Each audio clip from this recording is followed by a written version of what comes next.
You're listening to a 3CR podcast created in the studios of independent community radio station 3CR in Melbourne, Australia. For more information, go to allthews.3cr.org.au. Minds that plot destruction,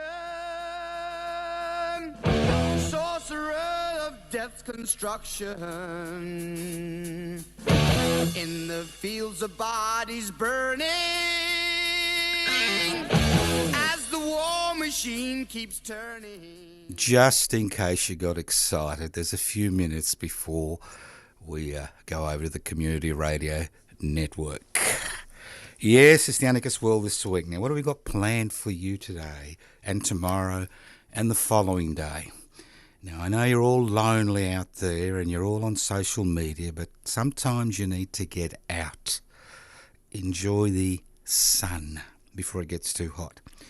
Well, tonight I'll be doing a reading, that's right, of a play I wrote a few years ago called Q7461, a 21st century parable rooted in the 20th century based on universal values. How's that for a title? At the Footscray Hotel, 48 Hopkins Street, Footscray here in Melbourne, 6:30pm for a 7pm start, and we will start on time. So if you're late, you'll miss the first act.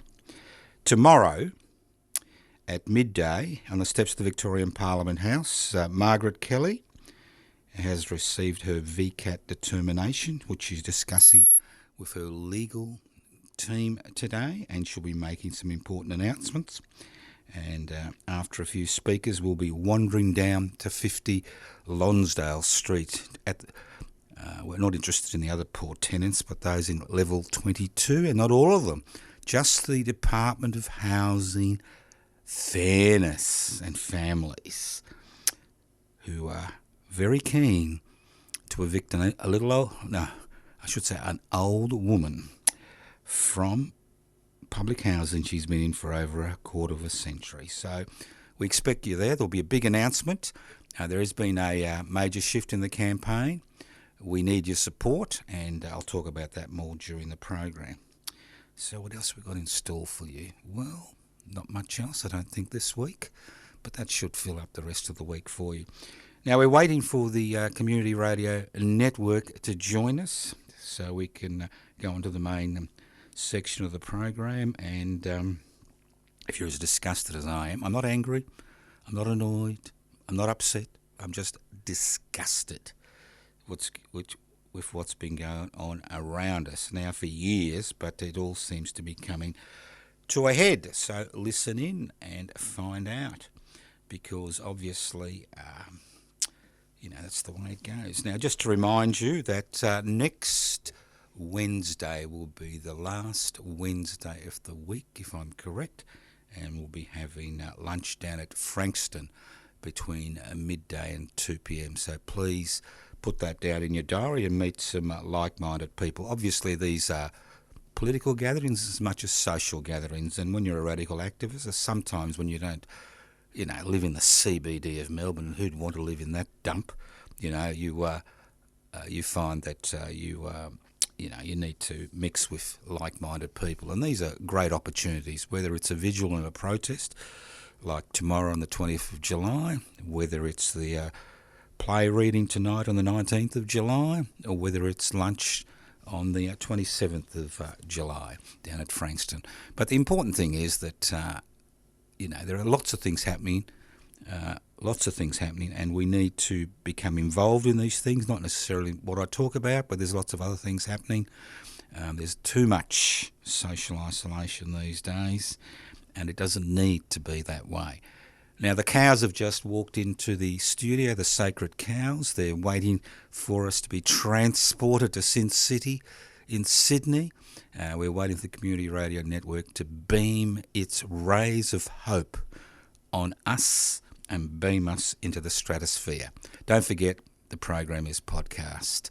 So we are waiting. So there's been a bit of problem with the podcast, I've been told, of the last week, but hopefully that's been sorted out. It's as if I think I was talking over myself, which is not unusual, but it was some technical glitch, which hopefully has been sorted out as far as the podcasting is concerned. So we have, our producer has deserted us today. We have a fill-in acting producer who is looking intently at the screen for the time that we are about. 5, 4, 3, 2, 1, blast off. Evil minds that plot destruction, sorcerer of death's construction, in the fields of bodies burning, as the war machine keeps turning, death and hatred to mankind, poisoning their brainwashed mind. Welcome to the Anarchist World This Week, broadcast across Australia on the National Community Radio Satellite. Listen to the Anarchist World This Week, Australia's sacred cow slaughterhouse. Listen to analysis of local, national, international events. Listen to analysis you'll never hear anywhere else. Welcome to the Anarchist World This Week, broadcast across Australia via the Community Radio Network. This program is coming to you from the studios of 3CR in Melbourne. My name is Joseph Toscano. The program is podcast. You can access the podcast by going to 3cr.org.au. The program is broadcast across Australia via the Community Radio Network in multiple community radio stations. If you wonder what anarchy is all about, very simple. Anarchos without rulers.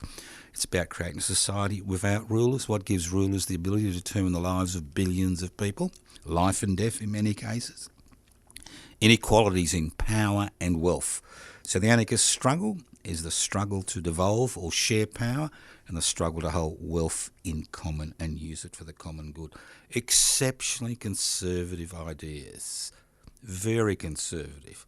What's really radical is the belief that if we give somebody unlimited power, they'll do the right thing by the community. That is a radical thought. And unfortunately, radicalism seems to be the name of the game in the 21st century, when we should be talking about conservative concepts which are based in our evolutionary development, concepts of sharing power, sharing wealth, in order to ensure that everybody enjoys the fruits of living on this dying planet.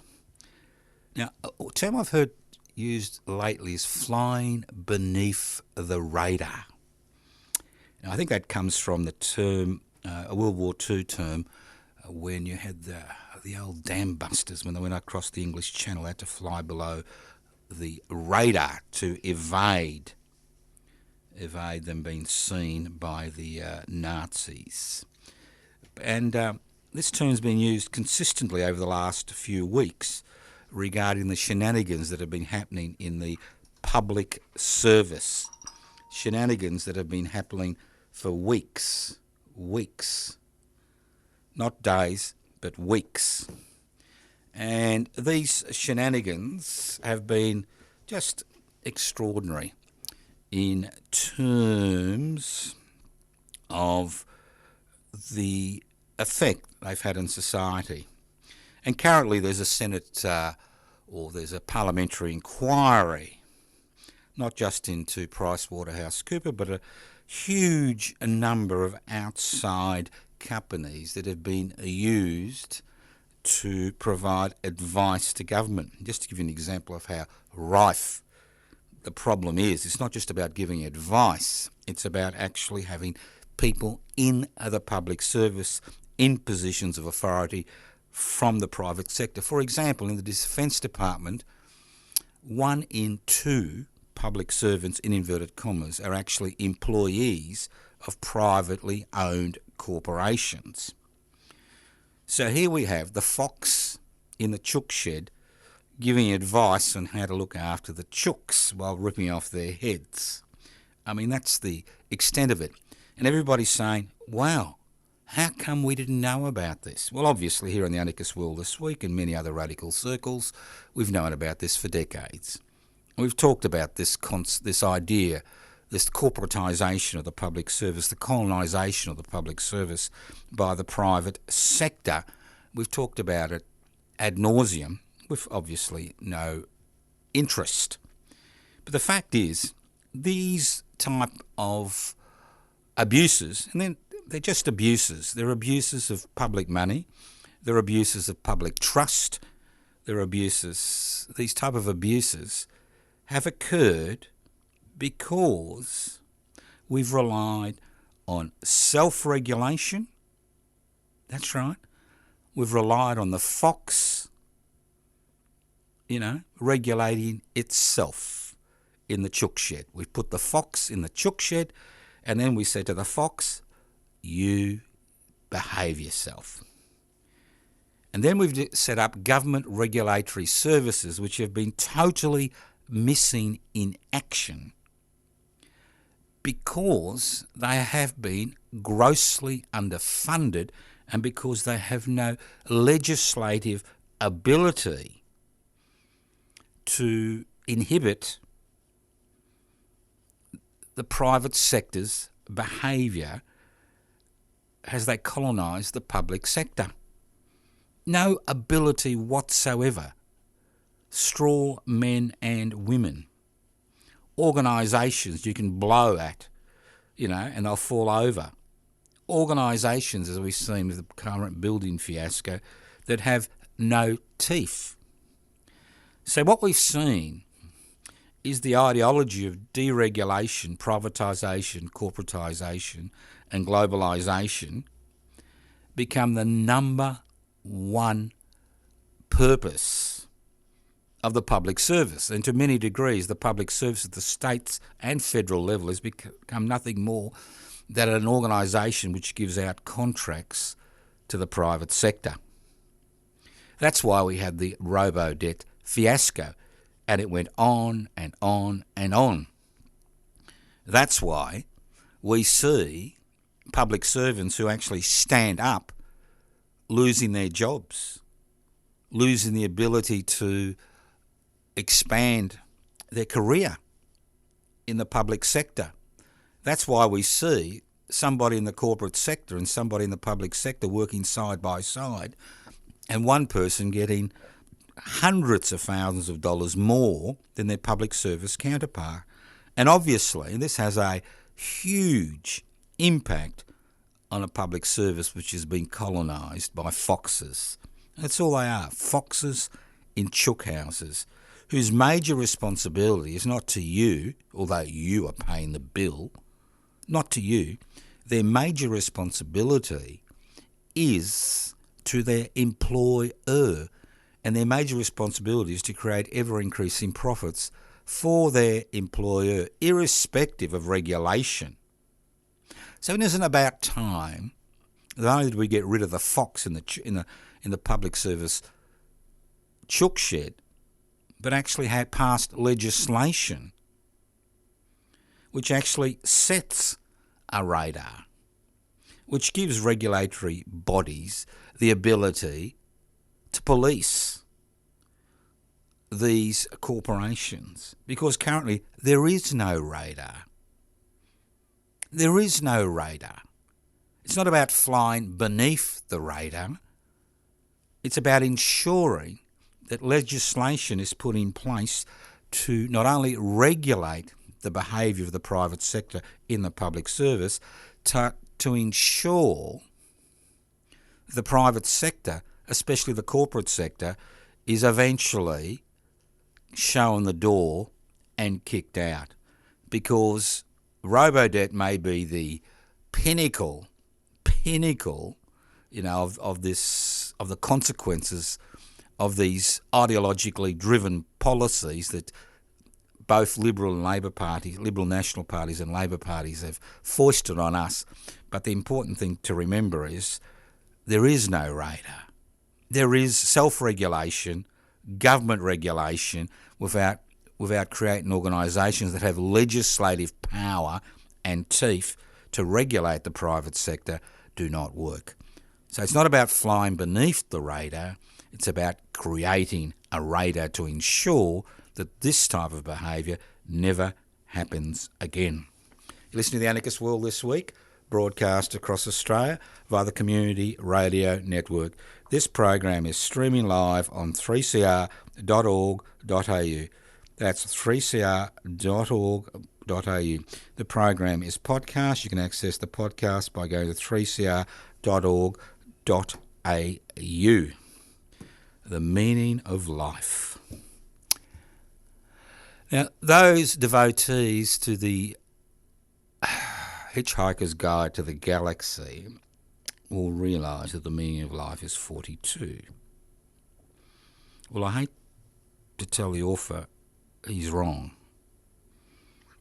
And all those people who, believe in one with the Godhead, 36 virgins, what else? Life after death, extinction, you name it. All the things that we as human beings do to ensure that we think that there is meaning. Well, I have discovered the meaning of life. That's right. Yours truly, little Joseph Toscano, has discovered the meaning of life. And what is the meaning of life? The meaning of life is not 42, it's 55. 55. The Hitchhiker's Guide to the Galaxy is wrong. It is 55. So why is it 55? I'll tell you why it's 55.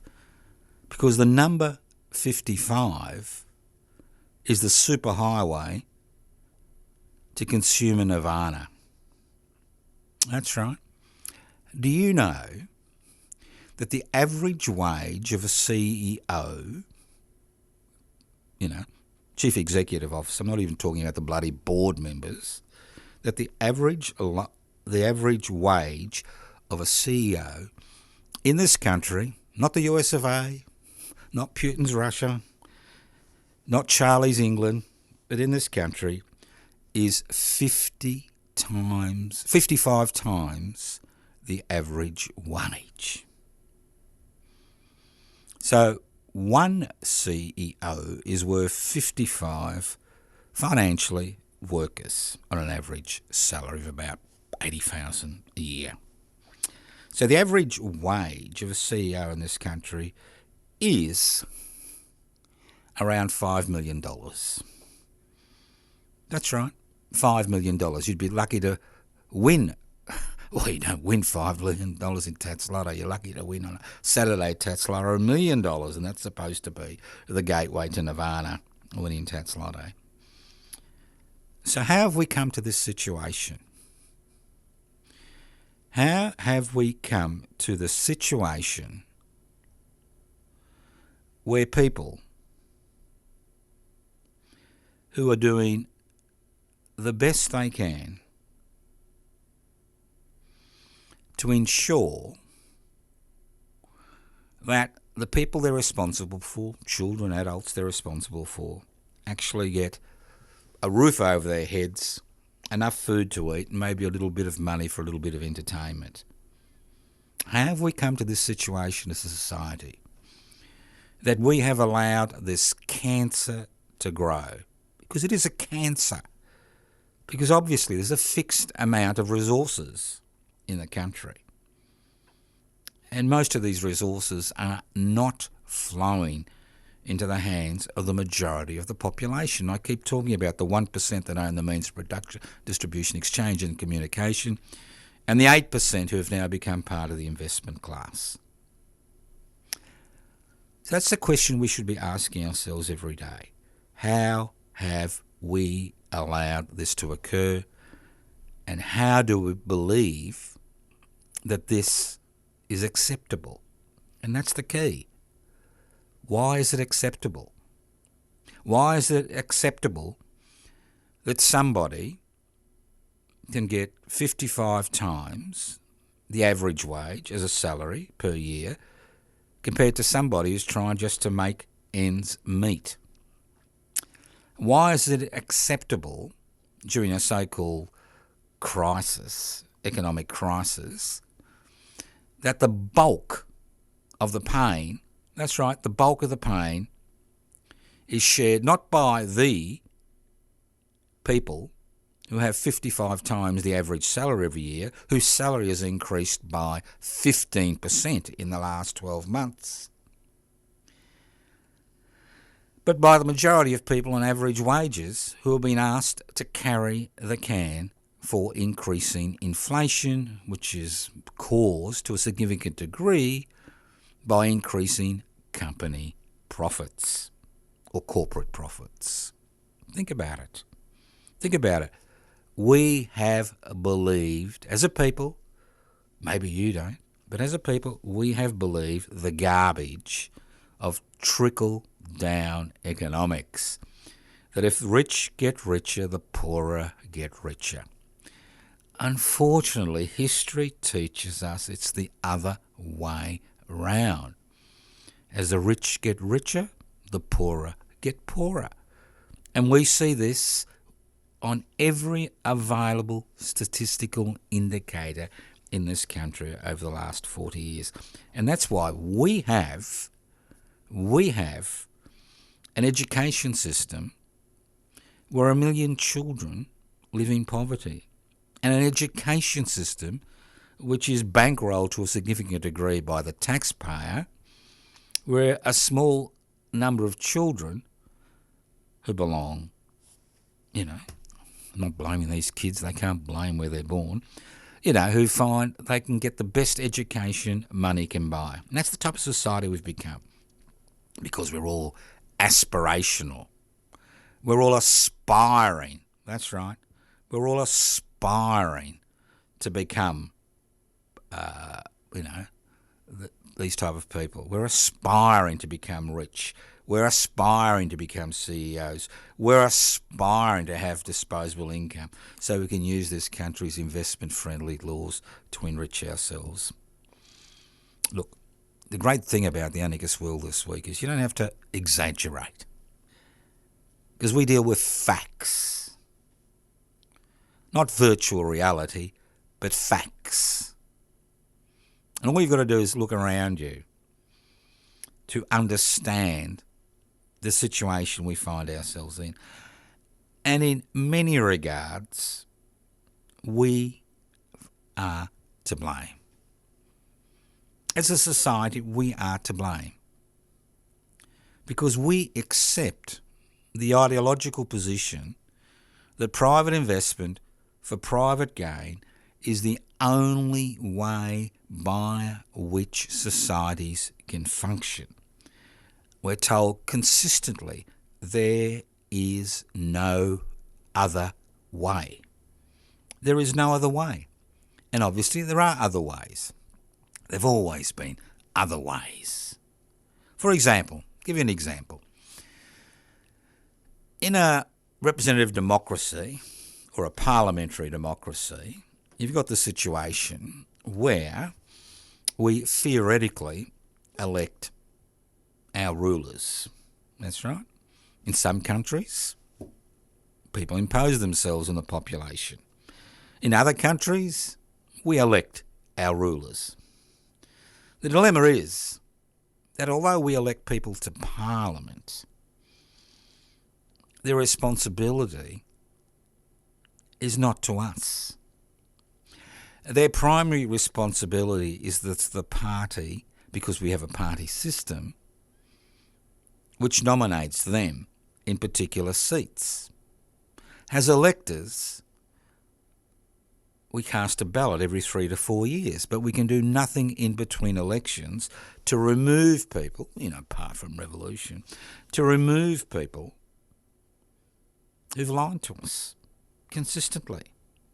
And the other problem is that Parliament is a little bit like a puppet show, because the parliamentary strings are not pulled by the electors, or we would have legislation in place that would ensure that this country's resources were mined for the benefit of the people of this country.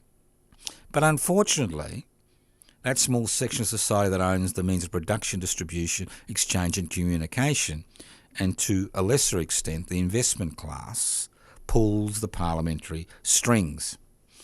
So though the late Bob Hawke talked about no child living in poverty, 30 years later, we still have 1 million Australian children from a miserable population of about 25.5 million. Not a huge population, living in poverty. And again, it's us. To a significant degree, it's us. Now, today is an important date. I don't know if you remember the much maligned Justice Lionel Murphy, the High Court judge who was dragged before the courts because of his radical positions. Well, today is an important day as far as the much maligned Lionel Murphy is concerned. Now, Lionel Murphy was responsible for as Attorney General, and I'm talking about his raid on ASIO, for protecting terrorists in the 70s, and that's another story. But 2 reforms which have had significant impact on almost every human being on this country in the last 50 years. The first one was no-fault divorce. Now, I'm sure many listeners to this program have benefited from a no-fault divorce legislative agenda. And then, believe it or not, today is the 50th anniversary of the introduction of civil celebrants. So all those fancy weddings you've been to with the civil celebrant and all those fancy funerals you've been to with a civil celebrant are due to the much maligned Justice Lionel Murphy's legislative agenda 50 years ago. Because if there's one thing that this country is famous for, it's actually changing history to suit the ideological agenda of political parties that represent the 1% that own the means of production, distribution, exchange and communication and the investment class. And one of the most vigorous, vociferous lies that have been peddled over the last 5 decades has been how revolting, incompetent, ugly the Whitlam-led Labor government was. Now, the Whitlam-led Labor government was involved in a host of reforms which we continue to have today, not because the Labor Party was a radical party, but because people in this country in the late 60s and 70s wanted change. And they pushed the ALP into a position where change occurred. Change like the introduction of a universal healthcare system, which was called Medibank in those days, and Medicare today, which governments have done all they can to destroy. That's right. They've done all they can to destroy in the last few years. That's the situation we find ourselves in. Introduce legislation regarding introducing, I know this sounds extraordinary, pensions or assistance for single mothers. There was no assistance for single mothers before the Whitlam Labor government. Legal aid, Aboriginal land rights in the territories. And the list goes on and on and on and on of reforms. But we're told a government, through pressure from the Australian people, which is we were a much more radicalised group of people in the 70s than people are today as they focus on issue-orientated politics. The fact is, governments change policies and introduce policies dependent on the pressure from people like you and me, which is applied to them to change policies. I'll give you an example. Very simple. Now, we at the Anarchist Institute, through Public Housing Everybody's Business, have been supporting Margaret Kelly, right? Now, the Margaret Kelly debate is very simple.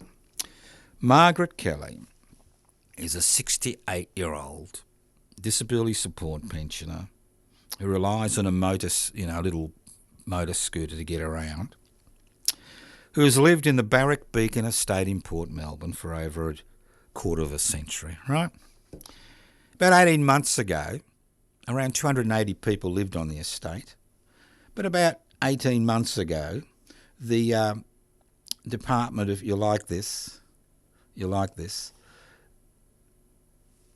Department of Housing, Fairness and Families, that's the Victorian Department, sent us little goons out and told the people, well, you're going to have to be relocated because we're going to destroy this estate. And there was no physical reason to destroy it, right? And we're going to redevelop it with the help of the private sector, and we're going to build 350 tiny little units.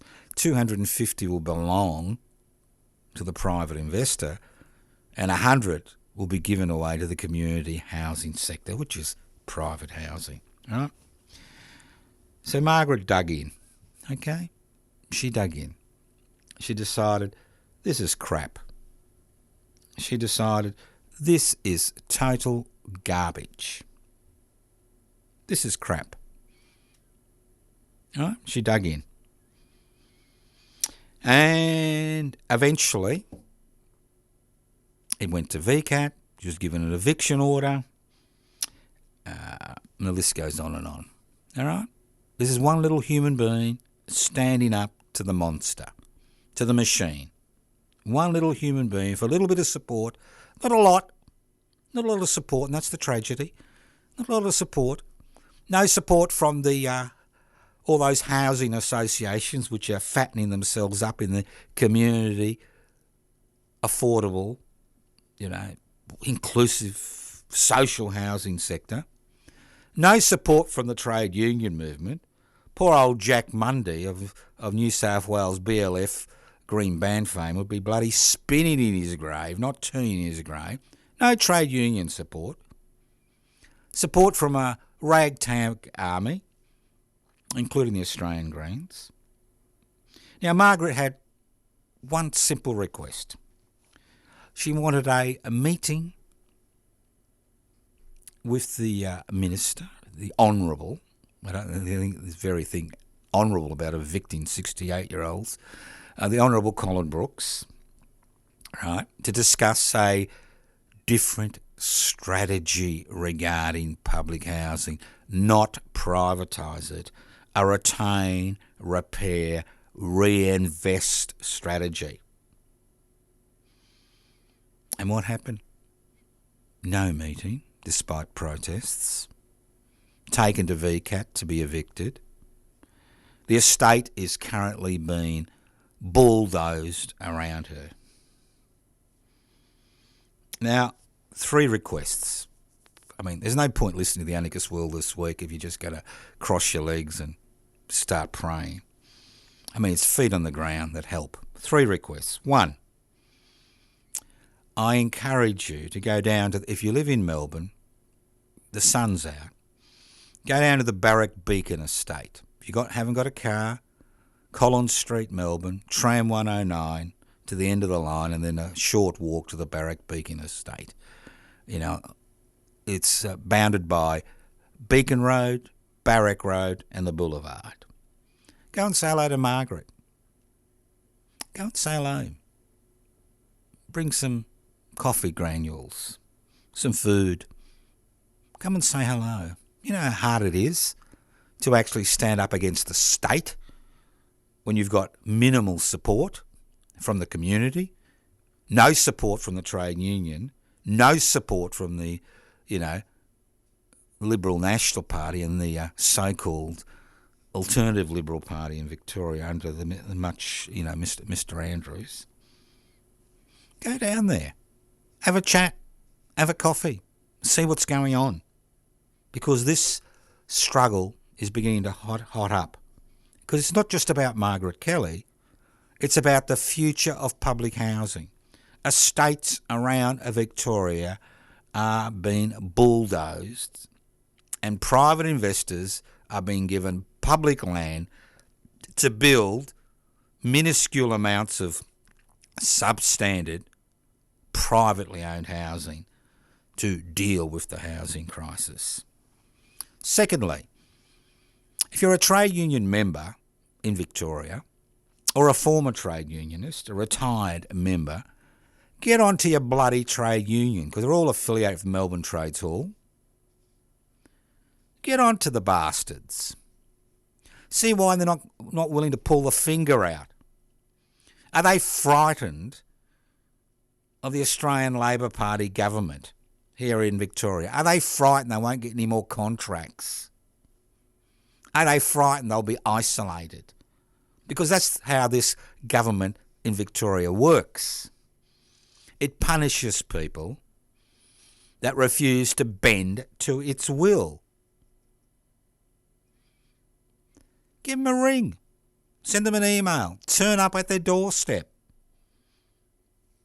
Because if you don't, if no green ban is introduced in the next few weeks, that estate will disappear and public housing will become a little more than a historical oddity in the state of Victoria. Why not have a retain, repair, reinvest strategy? Why not have a massive program, of buying private homes in the community and putting them on the public housing register? Thirdly, tomorrow at midday, on the steps of the Victorian Parliament House, Margaret Kelly will be making an important announcement. She's recently received her VCAT decision, which she's discussing with her, pro bono lawyers, and she'll be making a major announcement tomorrow, and she'll need support. We will be there. Public Housing Everybody's Business will be there. The Australian Greens will be there. The Socialist Alliance will be there. Friends of Public Housing will be there. Ruhu will be there. And a few other organisations will be there to assist Margaret. But you won't see the trade union movement. You won't see the Liberal National Party. You won't see the organisations which are now profiting from the privatisation of public housing and the management of public housing, but you'll see us. So come and join us. After a few short words from Margaret and a few other announcements, we'll be moving across to 50 Lonsdale Street. Floor 22, 50 Lonsdale Street, which is owned by ISPT. Huge conglomeration of superannuation companies, about 25 of them, which manages $1 trillion for over 5 million workers, actually owns that building. And I think I'll read you out a little response to a letter I sent some time ago about how everybody seems to be frightened of the Andrews-led Labor government because it may impinge on their bottom line, because they seem to only give out contracts to people who are willing to lick their shoes. So join us. Go visit Margaret. Ring up your trade union. Email them. Talk to them. Find out what's going on. Find out why they can't pull their finger out and, mobilise around this particular issue of public housing. Because if they can't mobilise against the issue of public housing, what's the point of being a trade unionist? What's the bloody point? As I said, most of them are affiliated with Melbourne Trades Hall. Think about it. And come and join us tomorrow, midday, on the steps of the Victorian Parliament House. There will be many other actions regarding public housing in the next few weeks, so keep your eyes and ears peeled. Also, here at Community Radio 3CR, from which this program is coming to you via the Community Radio Network, another program I'm involved in, which is Talk Back with Attitude. We will be down there at the Barrack Beacon Estate next Thursday. That's the 27th. Not this Thursday, next Thursday, the 27th of July. And we will be there. We will be there. We'll be doing our program from Margaret Kelly's, just outside Margaret Kelly's unit, what's left of it, what's left of the estate as it continues to be wrecked.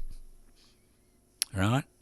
We'll be there from 10 a.m. to 11 a.m. And we want people to come down there to actually see what's happening so we can chat to people about the situation and broadcast it live on Community Radio 3CR. That's the 27th of July. So there's a few things that you can get involved in. Think about it. You don't struggle, dare to struggle, dare to win. Even if we don't win this one, we will be able to push the concept of public housing one step further.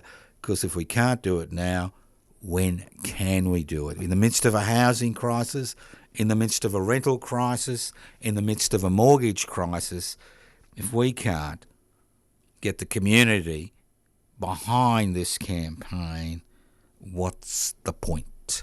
What's the point? And that's what people say to you. Well, there's no point. You're not going to win. It's not about winning.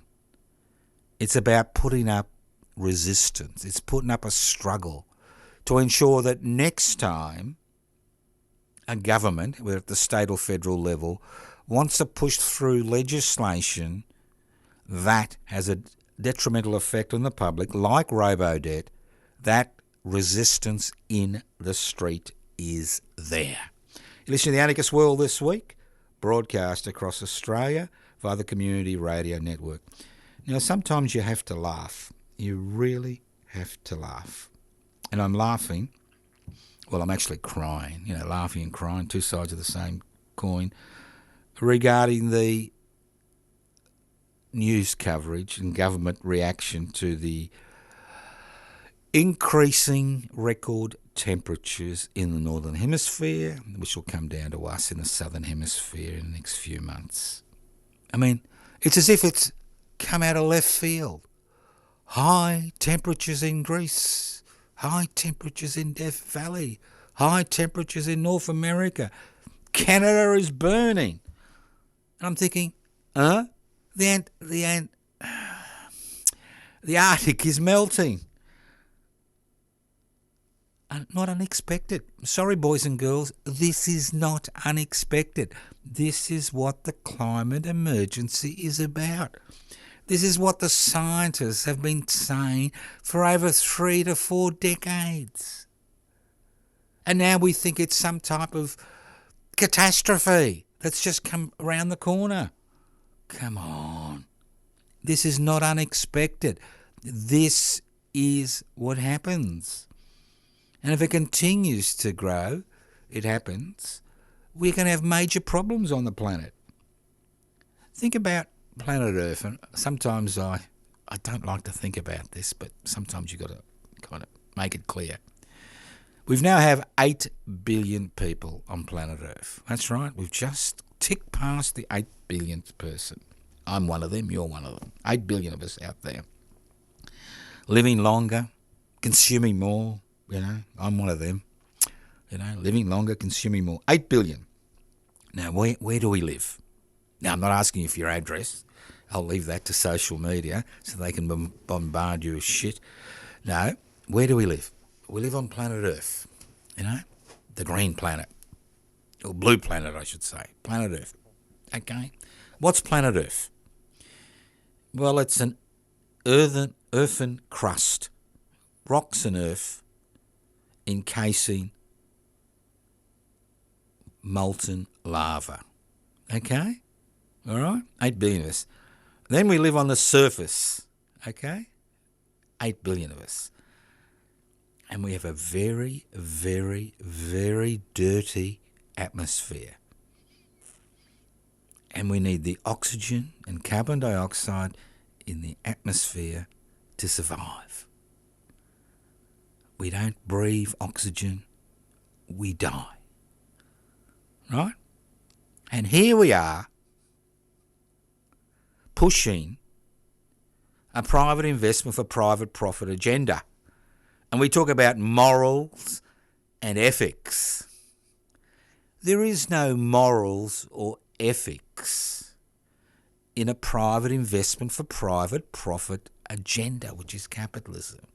It's about creating the maximum profit, irrespective of the human, social and environmental issues. That's what it's about. Nothing else. Maximum profits. Give you an example. This is a nice letter which was sent to us from the ISPT Super Property Group. Now that involves about 25 Australian superannuation companies. They manage about $1 trillion, not a billion, $1 trillion, which theoretically belongs to 5 million Australian workers. That's you and me, all right? Dear Joseph, it's always nice to be... Well, I was very polite in my letter. Dear Joseph, re 50 Lonsdale Street, leased to the Victorian State Government. That's the crew at 50 Lonsdale Street we're going to visit tomorrow, from Parliament House. Thank you for your letter dated 27th of June 2023. This is what you call greenwash, whitewash, blue wash, whatever you call it. ISPT is committed to environmental, social and governance excellence as an integral part of our investment strategy and in all that we do. I like that. Our investors are some of Australia's largest industry superannuation funds, with a strong focus on responsible and sustainable investments and developments.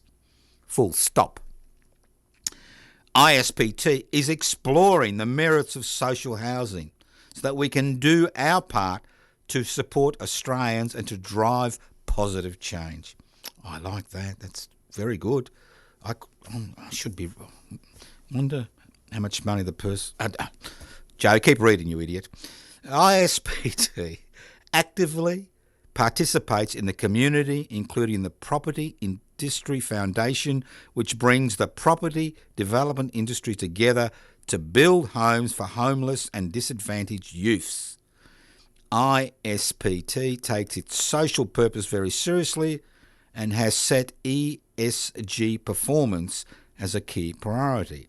As such, ISPT conducts its business ethically as it continues to act in accordance with the laws of Australia and those jurisdictions in which it operates as the governing legislative framework. I can actually see an out here. As landlord of 50 Lonsdale Street, ISPT is unable to control or exert any influence over the state government's decisions, initiatives or policies in relation to public housing. ISPT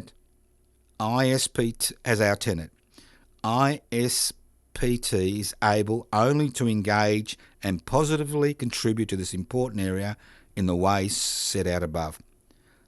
ISPT is unable to comment further on individual circumstances, but will continue to work with our business partners to advocate for ethical and sustainable practices. Yours sincerely, Rosemary Hartnett, Chair of ISPT. One, I thank them for actually responding to the letter from a non-entity, me, okay?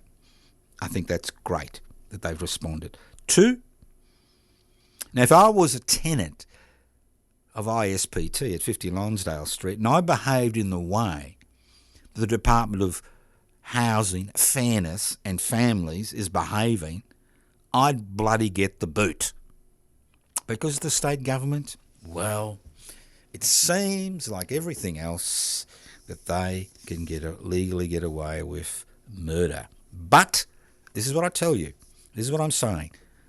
The effort is warranted because it gets people thinking about what is important and what isn't important. So the effort that we expend in order to promote different issues is positive. Because without that effort, there would be no opposition. There would be no alternatives. There will be no alternative discussion, no alternative debate. And that's why we need people to become involved in this particular issue of public housing, irrespective of how powerful you think government is, irrespective of the fact that they control the courts and the police and the armed forces. The fact is, policy is written not in legislation, but is driven by the amount of people who are willing to take an active, participatory role in our society. Democracy is not about casting a ballot every 3 to 4 years. Democracy is about being involved in the decision-making processes. Right. A lot of discussion this week about loneliness, social cohesion. Well, we are pack animals, human beings. We did evolve, and as I said before in this program, we're the apex predator on the planet because of our cooperative abilities as a species. Unfortunately, because of the domination of our social culture and economy by a private investment, private profit model, what we've seen is that social cohesion break down. We've seen loneliness become an issue. We've seen asocial media divide and isolate people. Because ultimately it's that human interaction which marks us as human beings. It's that human interaction, whether it's negative or positive. It's that feet on the ground. So if you are lonely, there is an answer. There are many things happening, not just things that involve consumption and you put, your hand in your pocket. Things like the public housing struggle. Things like struggles to change political direction. Things like struggles to ensure that our resources, the country's resources, are used for the country's benefit, not the benefit of unaccountable corporations. There are solutions. You either remain socially isolated, remain an aspirational citizen, or turn your back on it and move forward and improve your life.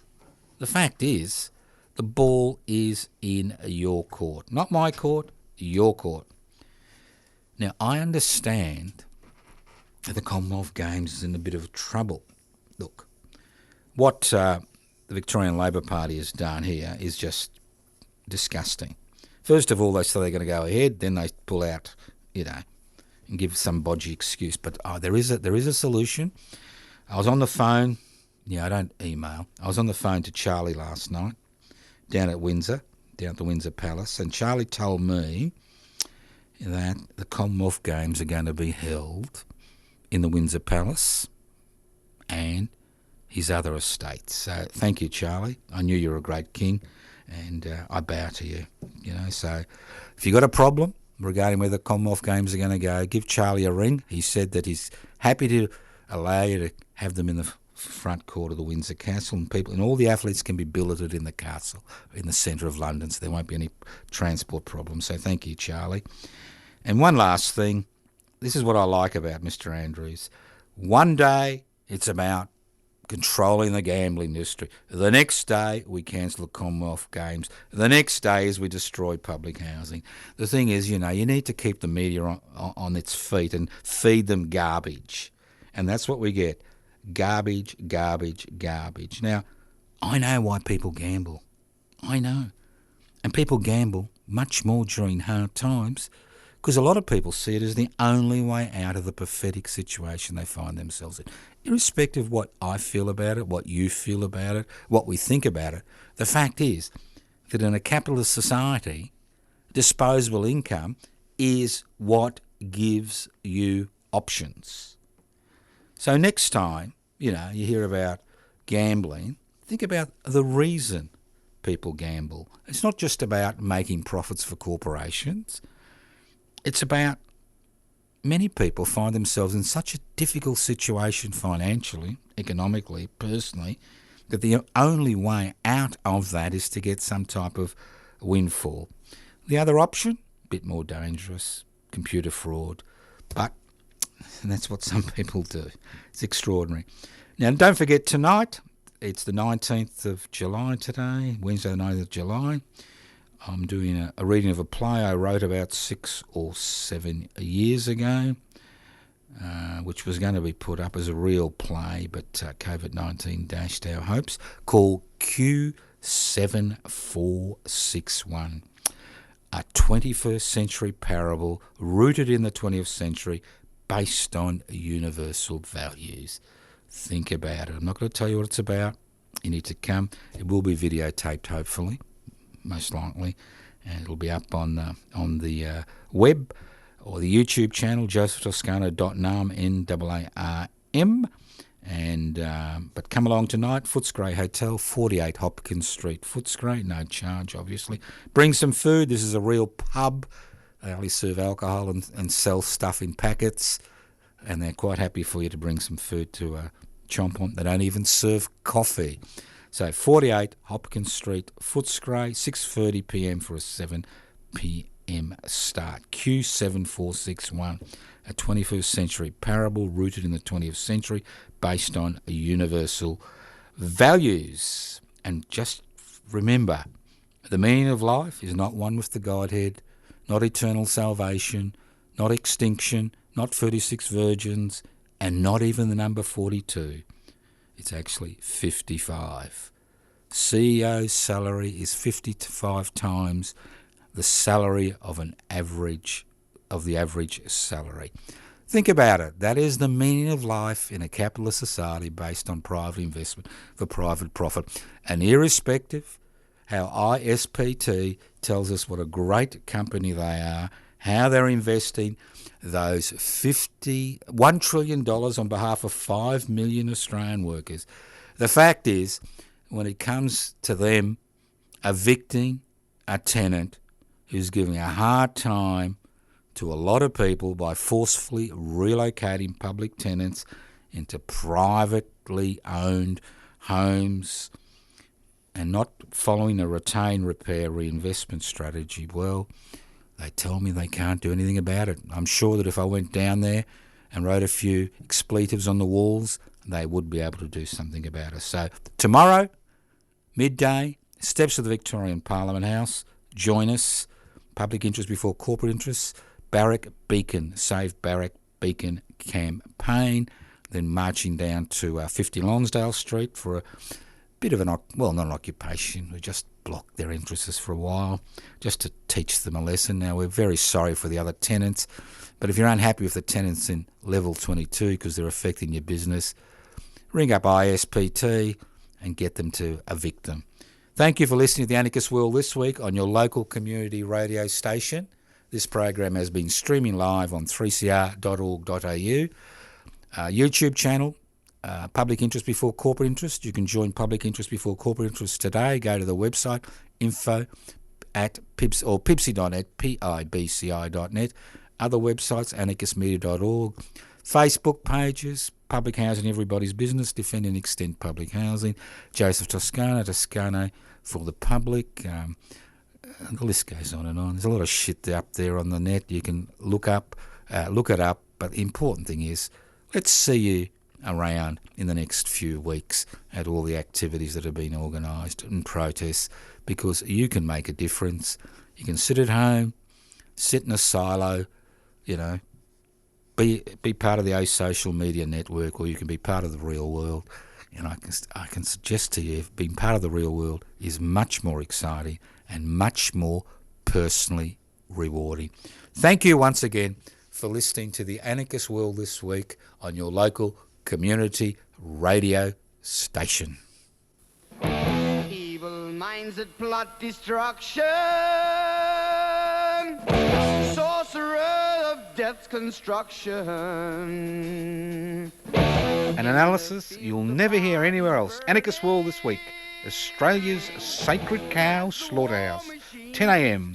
every Wednesday. Listen to The Anarchist World this week for an up-to-date analysis of local, national and international events. Poisoning their brainwashed minds. Oh, Lord, yeah.